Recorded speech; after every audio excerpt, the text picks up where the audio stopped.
Part 1. You'll hear a woman talking on the radio about sport aid.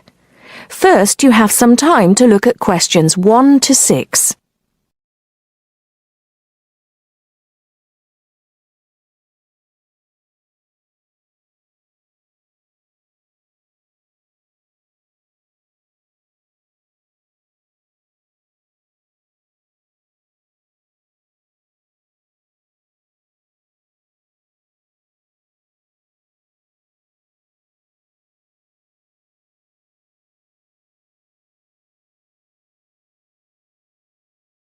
Now listen carefully and answer questions 1 to 6. Hello, you're listening to Redgate Radio and I'm Alex Dunbar. As you may know, people in the city will be taking part in Sport Aid this weekend. Here's Liz to tell us more about this event and how you can get involved. Thanks, Alex. Well, this is the 4th year of Sport Aid, and it looks like it's going to be bigger and better than ever. Sport Aid is organised by the City Council, and it supports a number of different charities, although the main reason for its existence is to raise money to help developing countries. Last year, it raised over £100,000, and that money has helped to make life a little easier for people in many parts of the world. Just to give you one example, the village of Otunga in Chad now has a water supply, meaning that the people no longer have to walk miles every day just to get water. And there are countless stories like that. By contributing to the infrastructure of different regions, it's hoped that things like Sport Aid will enable many more people to climb out of poverty. Another way in which that happens is by giving people the knowledge and skills to earn money. One of the biggest issues facing people in many poorer areas of the world is education. Something that we take so much for granted can be rare and expensive in some regions. Education is seen as key to development, and money from Sport Aid has paid for schoolrooms and equipment in a number of places. So what can you do to help? There are lots of ways in which you can get involved.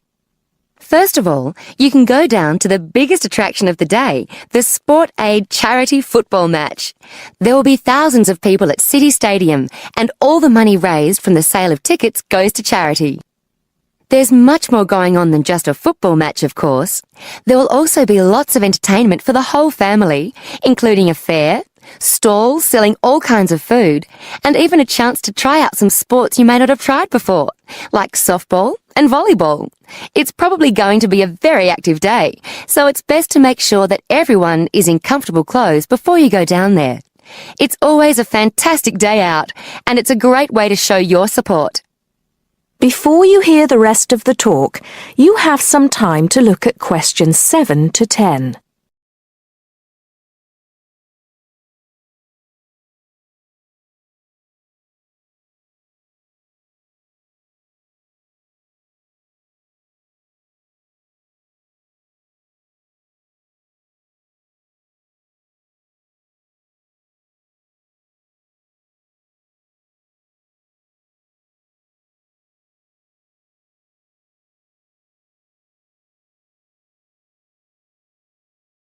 Now listen and answer questions 7 to 10. But you're not restricted to being a spectator. Apart from the main event, there are a large number of smaller events taking place across the city. These range from fun runs around the park to games of cricket, and there's sure to be something happening in your area. Contact details are available for the people putting together each event, and you can get those from the council website. We'll be giving you the address for that at the end of the program.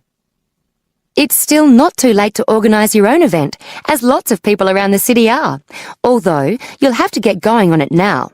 First of all, do check that there isn't a similar event in your area, and then call the town hall to register your event. The local council needs to approve all events, and you'll stand more chance if you can come up with a sport that's new to some people, rather than just another game of football. Use your imagination, or try the internet to get some ideas. Try to come up with something that's going to get lots of people along, and which will raise money. You might not want to go for anything that turns out to be too costly though, since the council isn't able to supply bats or balls or anything else you need. but they will give you advice on finding a good location and might even be able to help you out with small prizes for winners, as well as making sure that everyone knows about your event by publicising it on the website and sending you an organiser's pack with lots more information. There are a couple more things you need to be aware of for your event. There aren't any age restrictions. Although, if you're under 18, you'll need to get an adult, such as a parent, to sign the forms for you and to handle any money raised. But you do need to live in the Redgate area. You should also be prepared for anyone to turn up, since all events are public. That is the end of part 1. You now have half a minute to check your answers.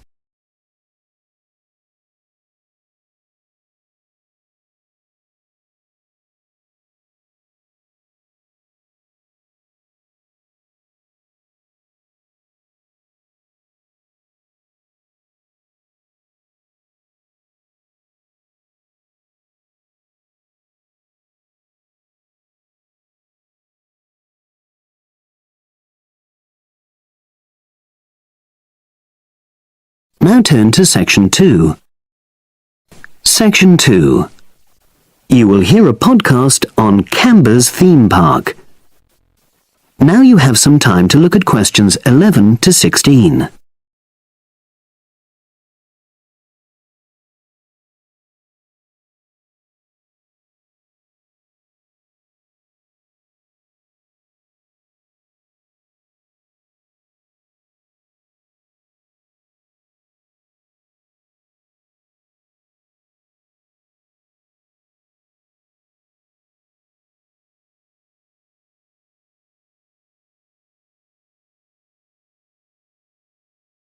Now listen and answer questions 11 to 16.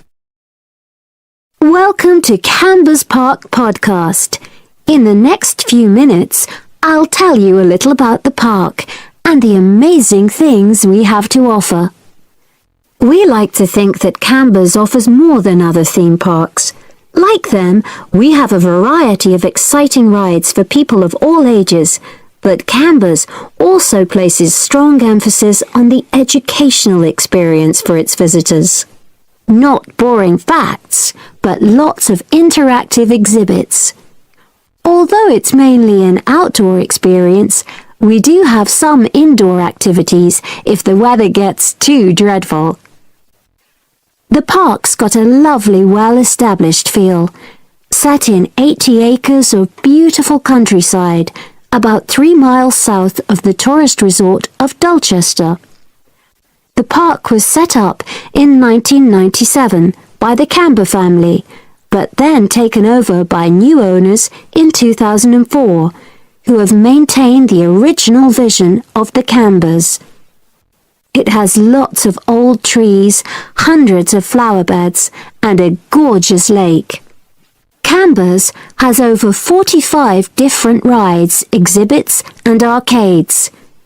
All but one of these is free once you've paid your entrance fee.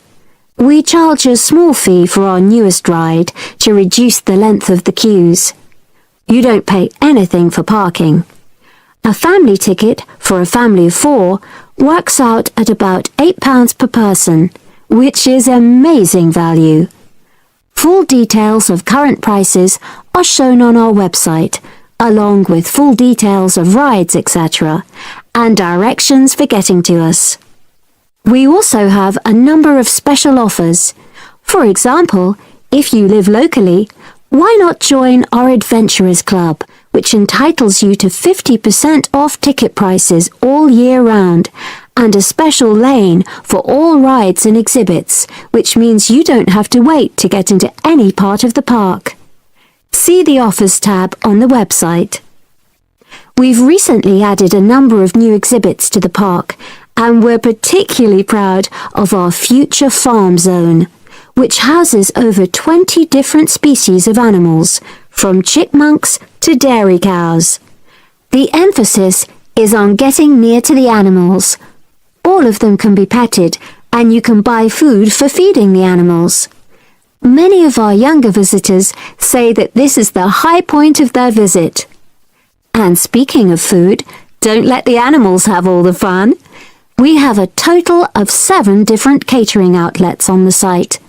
We're open 10 to 5:30 all year round, and cold drinks and snacks can be bought at any time during opening hours. And hot food is available most of the day in the Hungry Horse Cafe from 11 until 5, just half an hour before closing time. Now you have some time to look at questions 17 to 20.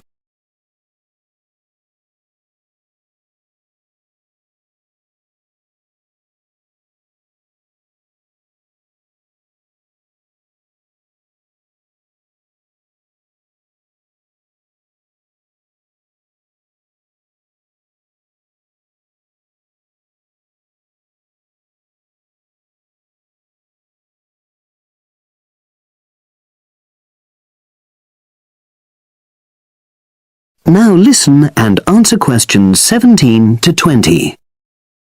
Now we want all our visitors to have an exciting time when they come to the park, but our first priority must be safety.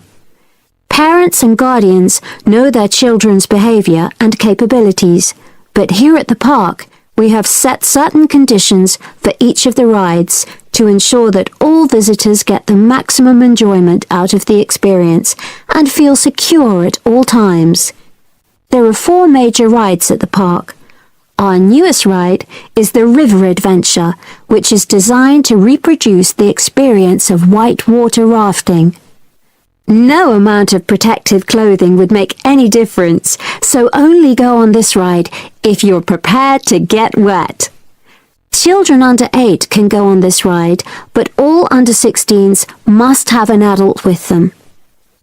Not all of our rides are designed for thrills and spills. Our Jungle Gym roller coaster is a gentler version of the classic Loop-the-Loop, specially created for whole family enjoyment, from the smallest children to elderly grandparents, suitable for all levels of disability and health conditions. Carriages have comfortable seating for up to 8 people with safety belts for each passenger, which must be worn at all times. Sit back and enjoy the scenery. One of the best established and most popular of Canberra's rides is the massive swoop slide. Whiz down the polished vertical slide 9 meters in height and scream to your heart's content. There are no age or height restrictions. Be careful though, you must have on long trousers so you won't get any speed burns. And then there's the famous Zip Go-Kart Stadium with 16 karts, 8 for single drivers and 8 for kids preferring to ride along with mum, dad or carer. Take part in high-speed races in our specially designed Formula One style karts, but no bumping other karts, please. All riders must be above 1.2 meters because they have to be able to reach the pedals, even in the shared karts. Full details of all safety features are available on our website at www.camberspark.com. So come and make a day of it at Canberra's Theme Park. That is the end of section 2. You now have half a minute to check your answers.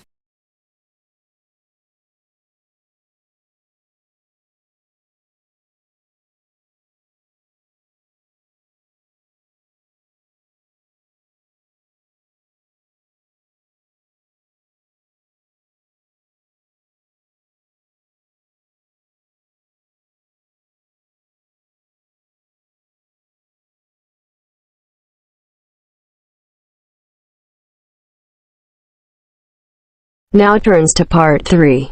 Part 3. You will hear 3 conversations.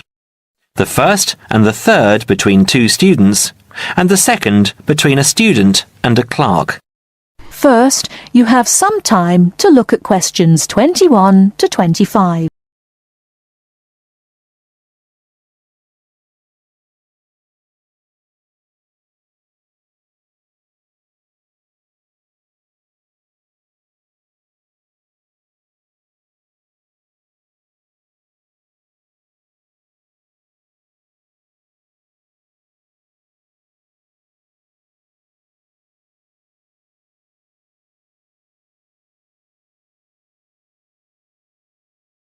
Now listen carefully and answer questions 21 to 25.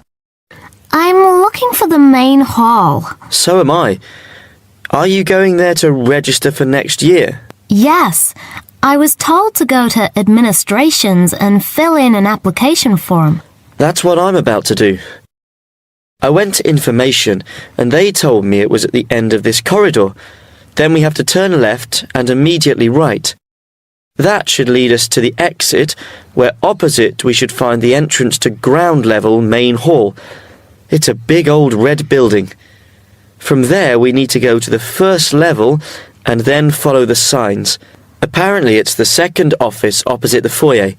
It would be pretty hard to miss. That sounds easy. It shouldn't be too hard to find.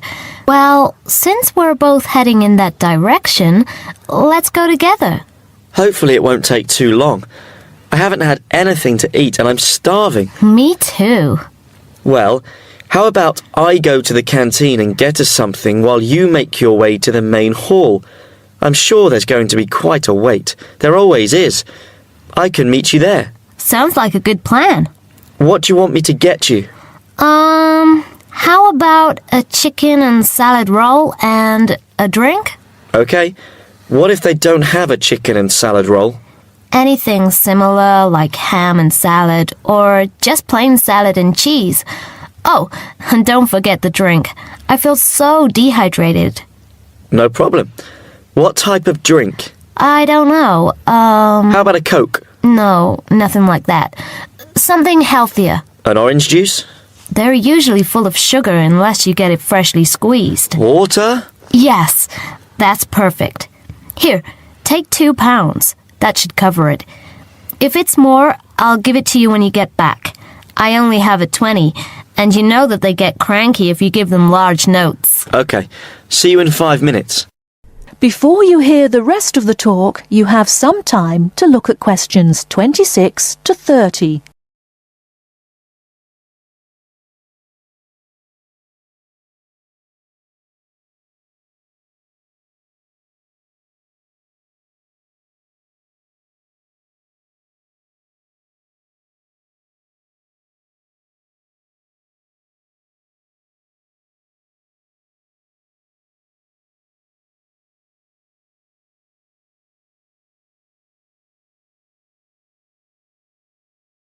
Now listen and answer questions 26 to 30.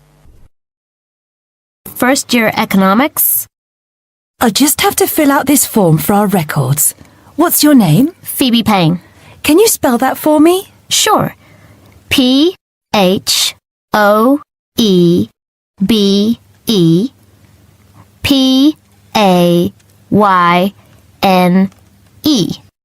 Your address? 6 Wainwright Avenue. That's W-A-I-N-R-I-G-H-T, Nottingham. Nottingham. And your phone number? It's not connected yet. I've just moved in. Okay. When you get your phone connected, contact us. I'll just make a note that your phone number is to be advised. I'll do that. What course were you doing? Law? No. Economics. First year. First year economics. Yes, that's right. Okay. Take this card across to the economics department and get it stamped. And then you need to come back here to pay your fees. I've made an arrangement to pay in installments. Do you have any documentation verifying that? Yes, I have a statement from administration. Okay, when you return, we'll have a look at it. Thank you very much.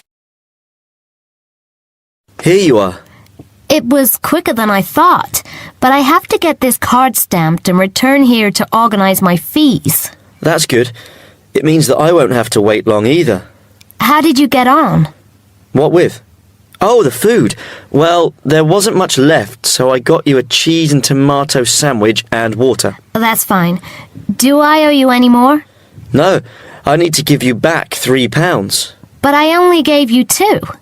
Oh yeah, I thought you gave me a £5. Okay, so we're square. So what do I have to do? Go to the desk and give your personal details. Then they'll give you a card that you need to take to your faculty. What's your major? Environmental science. Okay, so you'll have to take the card to the environmental science faculty and get the card stamped, return to administration in the main hall, and organize your fees. And that's it? Yes, that means you're registered. Then we receive a letter with the details of our course where we'll be informed to go to the notice board or online to find out when and where our lectures are. Okay, let's have this bite to eat first. That is the end of part 3. You now have half a minute to check your answers.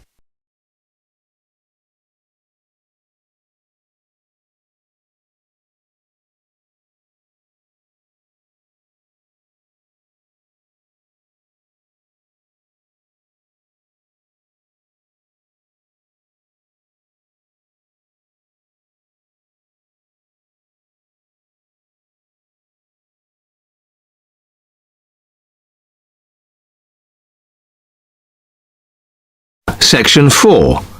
You will hear part of a lecture on the current and future use of mobile phones.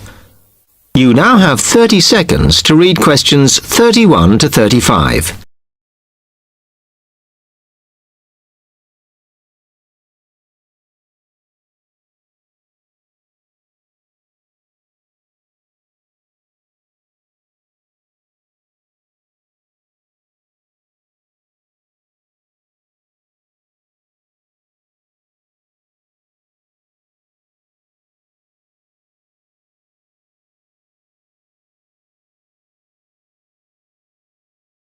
Now listen carefully and answer questions 31 to 35. Okay, now today we're looking at changes in communication, and specifically changes that have just happened or are likely to happen in the next few years. Key to this is the mobile phone, which is increasingly being seen as an all-purpose system rather than just a phone. If you only use your phone for texting and making calls now, you will be amazed at how you'll be using it in the future. The technology has been developed for a range of other uses. For example, phones could be used so that if you are meeting someone and they get lost, you could send them a map of your location to help them. This will save all those complicated explanations over the phone and our poor friends or colleagues trying to drive and find out where they are at the same time. And if you get bored waiting, or if you're traveling, for example, you will soon be able to see TV news on your phone as it is actually being broadcast. This means that you won't have to miss any of your favorites if you were away for a few days. Most people have got used to texting now, and young people send pictures to each other. But what is exciting is the possibility of putting music with them before you send them. And it's not all frivolous. Phones are going to become even more critical in business and education. Some recent developments have a highly practical usage. So, for example, as lecturers, we will be able to send everybody a text to let them know if lectures have been canceled. And the new phones could have a further use in education, as well as business, as they will enable us to go to any destination, such as when we are doing a field trip, for instance. And from there, to send data directly to a computer so that we can access it when we get home. This means we will no longer be limited by what the phone can store. You now have 30 seconds to read questions 36 to 40.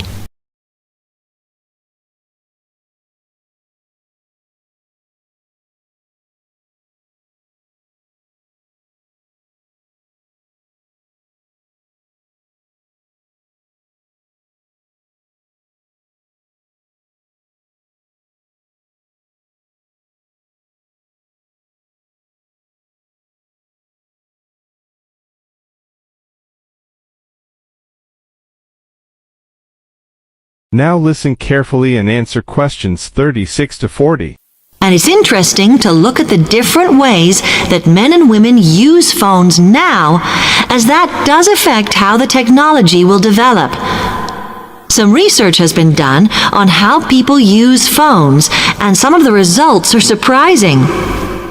One of the increasing usages of mobile phones is to get all sorts of data, such as phone numbers, the weather, train times, etc. And while there's been an attempt to set up connections with things that women might be interested in accessing, it is overwhelmingly men who do this. But what about the traditional use of a phone? To speak to people? I suppose we would predict that it is mainly women who use phones as a method of contact for friends and family, but, in fact, the genders exploit this facility equally. I've spoken about the increased business usages that phones will offer, and I suppose we would associate this usage with men. The survey picked up, though, that women are often working from home or catching up with work in the evenings, so they use phones in this way as much as men do. Most of us are aware we can store photos on our phones. It's an ideal method of capturing a moment wherever you are. Women tend to be the group that keep photos on their phones, but it seems that men use their phones to actually take pictures much more than women do. And of course, all this knowledge affects the marketing that the companies will do in order to sell the phone. That is the end of section 4. You now have half a minute to check your answers.